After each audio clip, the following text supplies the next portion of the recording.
दुहेरी 20 मिनिटात नाही झाली, अर्धा तासानंतर तर कुस्ती पॉइंट वरती लागणार.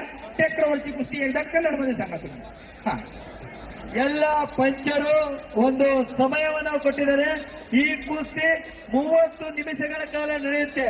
ಅದರ ಒಳಗಡೆ ಚಿತ್ತ ಆದ್ರೆ ಹಾಗೆ, ಒಂದು ವೇಳೆ ನಿರ್ಣಯ ಚಿತ್ತ ಆಗ್ಲಿಲ್ಲ ಅಂದ್ರೆ ಪಾಯಿಂಟ್ ಮುಖಾಂತರ